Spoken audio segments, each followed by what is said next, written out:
नमस्कार। 5 राज्यों के चुनाव परिणाम आ चुके हैं। इस वक्त रात के करीब 9:15 बजे हैं और तस्वीरें लगभग साफ हो गई है। पश्चिम बंगाल में भाजपा ने प्रचंड बहुमत हासिल की है। असम में फिर से भाजपा की सरकार बनने जा रही है।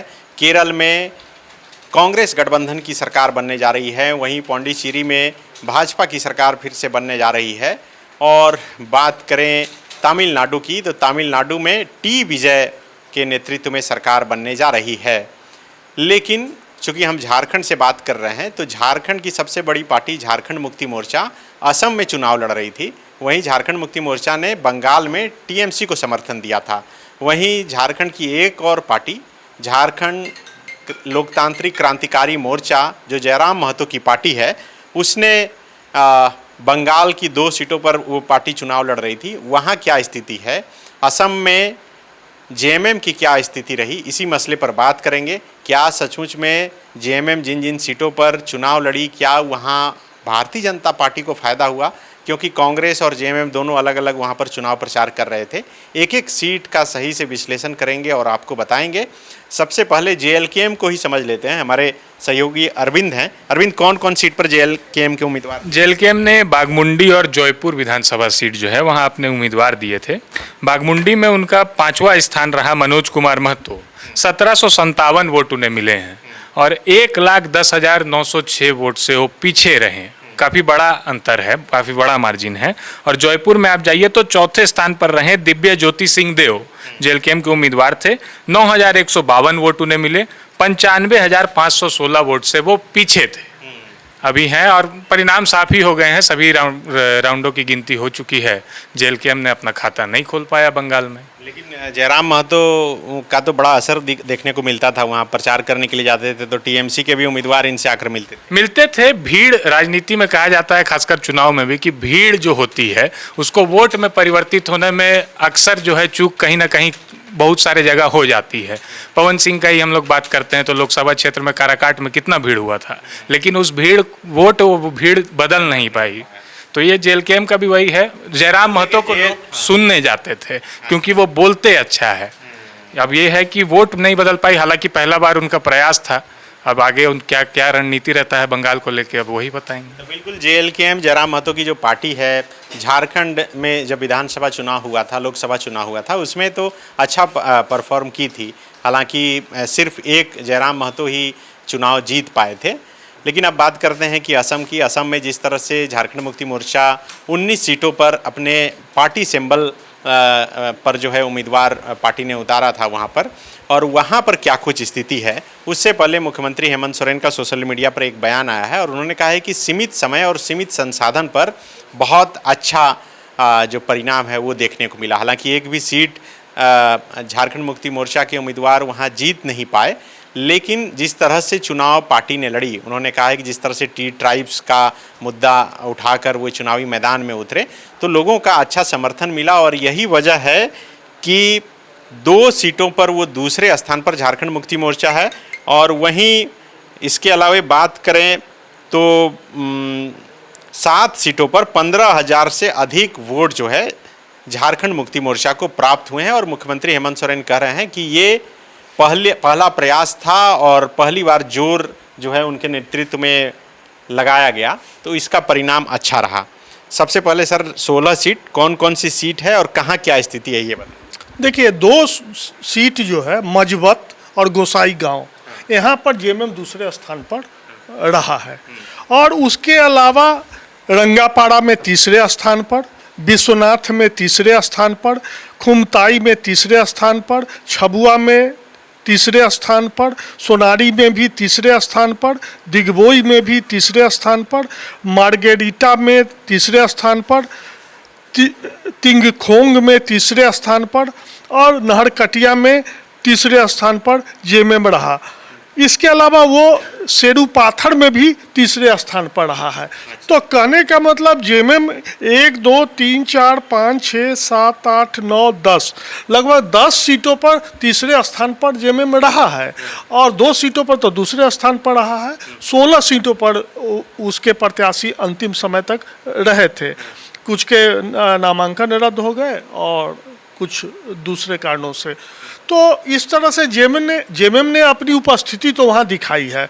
कमी रह गई जो एक जीत जो होता है, जो जीता वो सिकंदर, तो जीत की एक कमी जेएमएम के लिए रही है और ये एक सेटबैक है जेएमएम के लिए, लेकिन एक उपस्थिति जेएमएम वहाँ दर्ज कराया है। मजबूत तौर पे उपस्थिति दर्ज कराया ऐसा कह सकते हैं, क्योंकि मुख्यमंत्री जिस हिसाब से सोशल मीडिया पर पोस्ट किए हैं, एक बयान ही उनका जारी हुआ है और वो कह रहे हैं कि जो एक आवाज़ देने की कोशिश की गई टी ट्राइब्स को मालिकाना हक देने की, ज़मीन का पट्टा वगैरह सब कुछ नहीं मिल रहा है, उनको एसटी का दर्जा अब तक नहीं मिला है, तो ये मुद्दा इनके ज़रिए ज़ोर शोर से उठा हुआ नहीं। मुख्यमंत्री ने कहा है, ये तो उन्होंने मुद्दा उठाया ही चुनाव में, टी टाइप्स का मुद्दा हो, आदिवासियों का मुद्दा हो, एसटी का दर्जा देने का मुद्दा हो, उनको ज़मीन का मालिकाना हक देने का मुद्दा हो, लेकिन मुख्यमंत्री ने एक बार फिर यह भी दोहराया है कि इन मुद्दों को लेकर वो अपना वहाँ संघर्ष, उन आदिवासी अल्पसंख्यक और दलितों के लिए अपना संघर्ष जारी रखेंगे।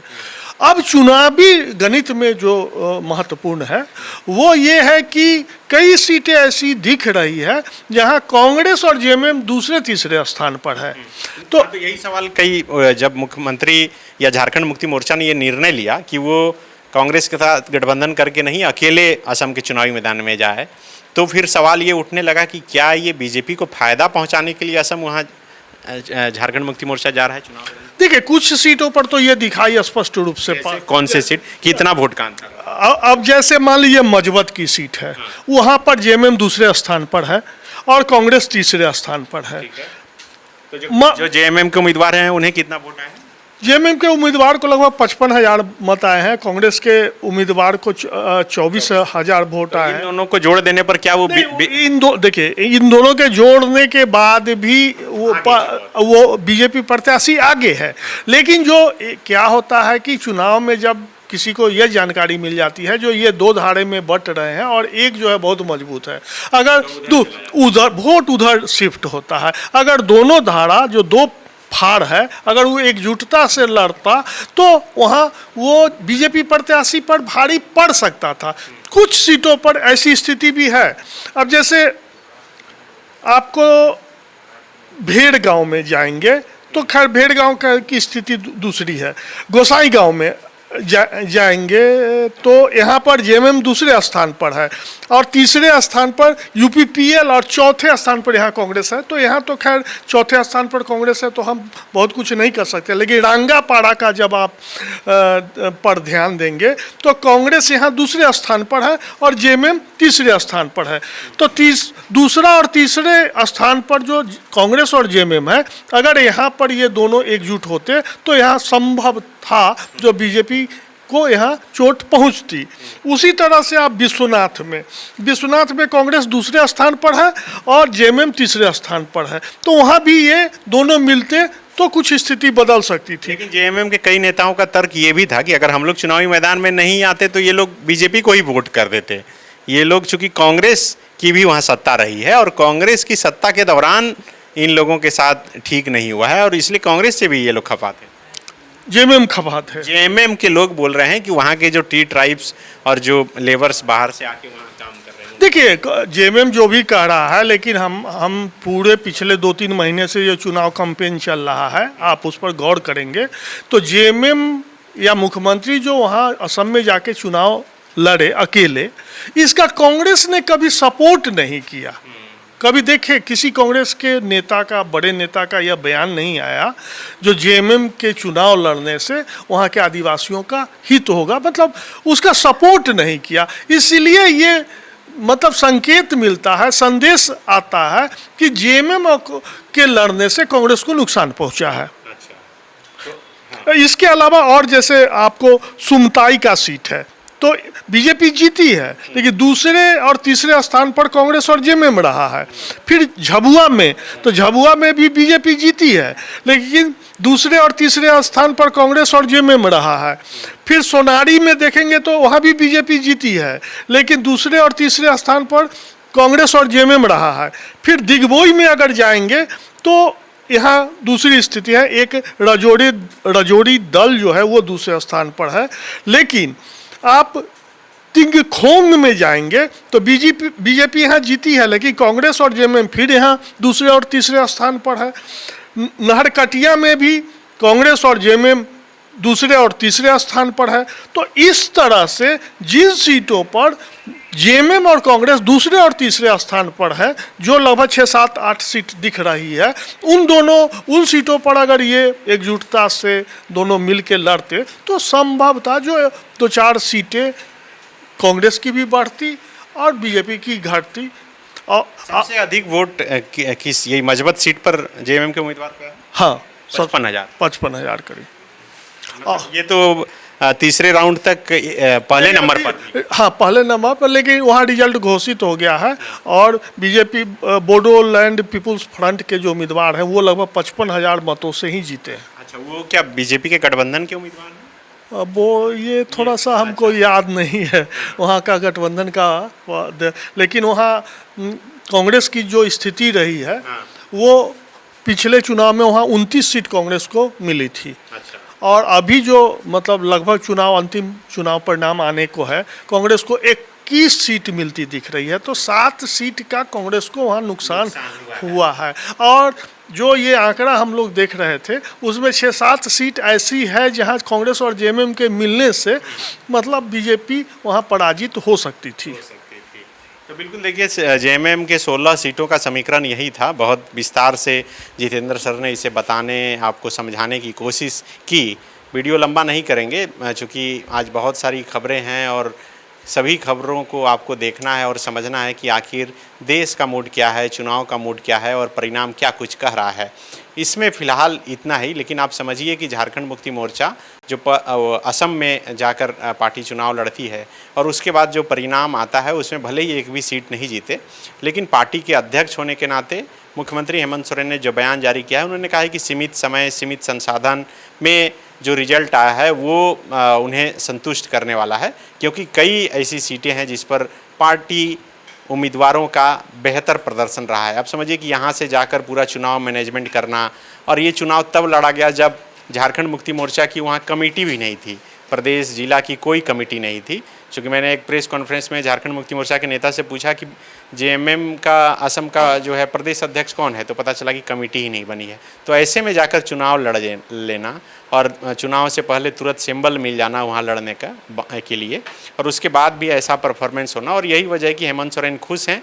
और दूसरी तरफ बंगाल में जिस तरह से जेएलकेएम ने चुनाव लड़ा 2 सीटों पर, पार्टी के जो केंद्रीय अध्यक्ष हैं और विधायक हैं जयराम महतो, उन्होंने खूब पसीना बहाया, तस्वीरें वीडियो खूब वायरल हुई कि टीएमसी के जो उम्मीदवार हैं वो भी इनसे मुलाकात करने के लिए आ रहे हैं, लेकिन उस हिसाब से वहाँ जो है नतीजा नहीं देखने को मिला। बहुत कम वोट है, बहुत कम वोट है। बागमुंडी में मनोज महतो वहाँ चुनाव लड़े थे, मात्र 1757 वोट है।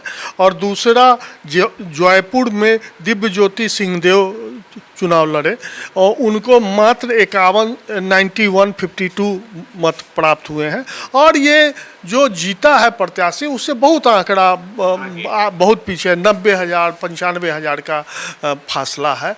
तो एक मात्र प्रतीकात्मक आप कह सकते हैं जेएलके वहाँ चुनाव लड़ा और मतलब कुछ ऐसी स्थिति उपस्थिति दर्ज नहीं करा, वैसी उपस्थिति दर्ज नहीं करा सकी पार्टी जैसी झारखंड में उसने उपस्थिति दर्ज कराई विधानसभा के चुनाव में, खास करके लोकसभा के चुनाव में। तो अब आने वाले दिनों में इस 5 राज्यों के चुनाव परिणाम का झारखंड की राजनीति पर क्या असर पड़ता है और झारखंड की राजनीति किस करवट लेती है, यह भी देखना बड़ा दिलचस्प होगा। शुक्रिया। गोल, जहां 27 वर्षों के सफर में 17,000 से भी अधिक छात्रों ने डॉक्टर एवं इंजीनियर बनकर भरे सफलता की ऊंची उड़ान, जहां साधारण छात्र भी झारखंड टॉपर्स बनकर बना रहे इतिहास। दूरदर्शी शिक्षाविद श्री विपिन सिंह के मार्गदर्शन में मेडिकल एवं इंजीनियरिंग के लाखों छात्रों के लिए आशा की किरण के रूप में गोल नेशंस लीडिंग इंस्टीट्यूट। प्रॉब्लम हो गया और सडनली हो गया, अचानक हो गया। तो Jeevan Jyoti super specialist hospital में एडमिट करके इनका एंजियोग्राफी कराया। एंजियोग्राफी करने के बाद वो अपना रिपोर्ट दिया कि इनका 95% प्लस ब्लॉकेज है, स्टेंट से काम नहीं चलेगा, इनको बाईपास करना ही पड़ेगा। तो कबीर हर्ब है। जब यहाँ पहुँचे फर्स्ट टाइम में इनको दिखाया तो माशाल्लाह रिपोर्ट बहुत बढ़िया है। 1 सप्ताह अंग्रेजी दवा चलाना है, उसके बाद दवाई बंद कर देना है।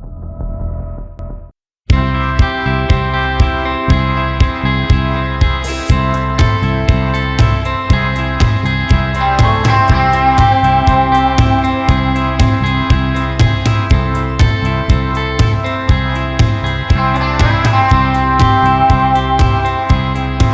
सरकारी परीक्षा की तैयारी का सबसे भरोसेमंद नाम NIBM। अच्छा कोचिंग ढूंढ रहे थे तो फिर गूगल में ही बताया कि यहाँ का रेटिंग भी बहुत अच्छा था। पुरुलिया से आए हैं यहाँ पर कोचिंग करने के लिए। NIBM के बारे में मेरे एक भैया हैं जो पिछले साल ही बैंकिंग यहीं से प्रिपरेशन किए और इस बार IBPS PO में सिलेक्शन लिए। मेरा अभी फाइनल सिलेक्शन हुआ है RRB PO में, उत्तर बिहार ग्रामीण बैंक में। मेरा फाइनल सिलेक्शन RRB PO में हुआ है। NIBM, thefollowup.in, like, share and subscribe. www.thefollowup.in